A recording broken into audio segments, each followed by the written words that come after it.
Hello YouTube, this is Evergreen Stater again, coming back with another video. Well, today I heard about Congress or someone in the government trying to reduce the sentencing disparity that's in the sentencing disparity for certain drugs. I thought about this today, and this is the way I see it. There's been a drug war going on since the 1980s. This drug war is not working. Putting up harsher sentences and mandatory sentences is not working. It's not stopping people from using drugs. In fact, some people are known to get drugs in prison. Now, first thing I want to talk about is obviously the way drugs are sentenced. On a federal level, it takes 5 pounds of cocaine, the powder stuff, to serve 5 years mandatory. It takes about 10 grams of meth for you to serve 5 years mandatory. It takes 5 grams of crack for you to do 5 years. This is where the unfairness comes in. Meth? Now, if you want to talk about which drug is deadlier, meth is obviously one of the worst.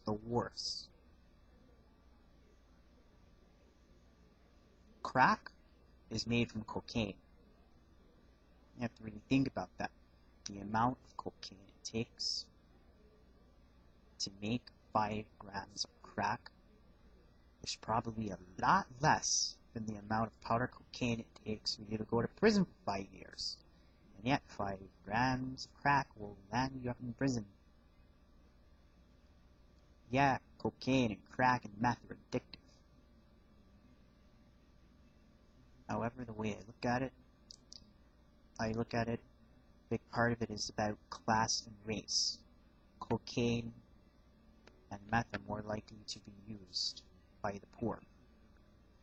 Meth is a drug that is mainly found in a lot of rural, predominantly white, and in many cases poor areas. Crack is widely most available in urban areas with high concentrations of African Americans, and a lot of these neighborhoods do tend to be poor and have problems with violence. And when you really think about it, you wonder, why does crack get sentenced the toughest?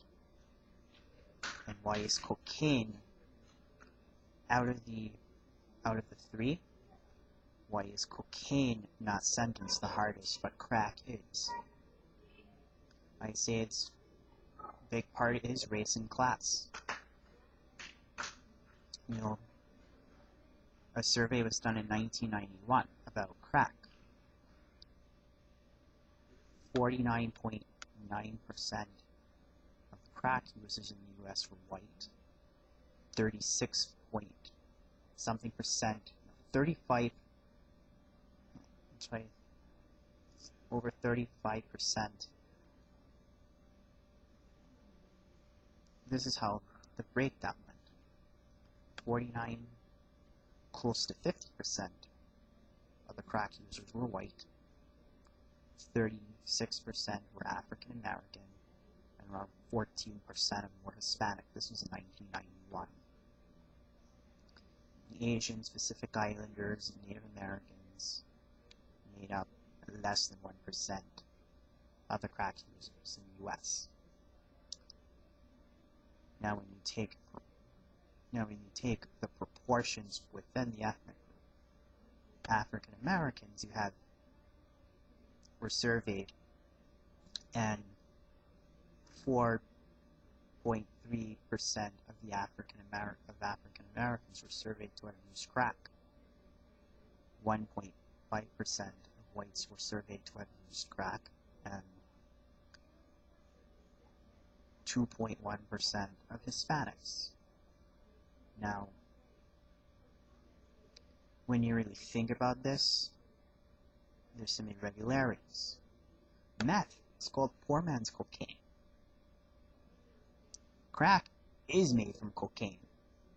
Now, I do not advocate using drugs recreationally to fry your brain. With that said, I do not think jailing people is going to help. I mean, if you are chemically dependent, I do not think you need to be going to jail. You need to be getting treatment. You need to be getting help.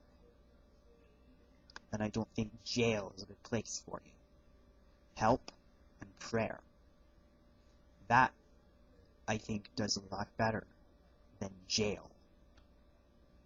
Because when you really think about it, okay, if you're using crack, you're hurting yourself. And yeah, you are hurting your family if you're using crack or other drugs. But you're doing stuff to your body. And, you know, the prisons are overcrowded for a reason. The drug war. You want to solve the prison population? These people, you know, if you're possessing crack, you know,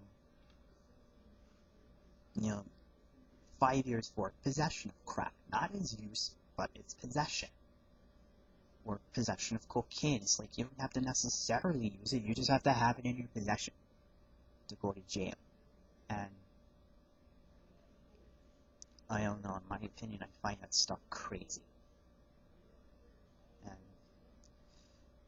well, I think a big part of it is race and class. Particularly with crack, you find it more. The stuff is more widely available in poor, predominantly African American areas and urban places.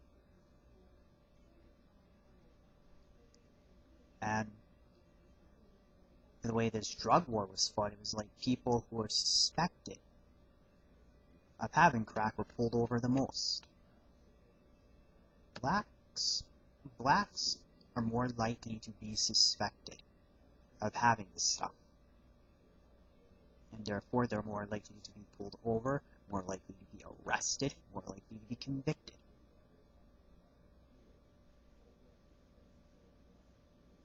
And because of the fact that crack is deemed to be, from what I've heard, it started out as some kind of paranoia of crack being worse than cocaine. Well, now I don't think it's any worse than cocaine. You get a more intense high, but they're both addictive.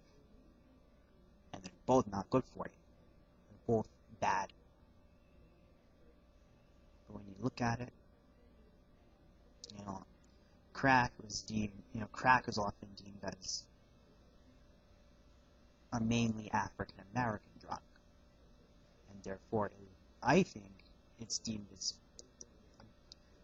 crack is seen as an African American thing, and therefore it's treated worse than meth, which is perceived to be something that whites use.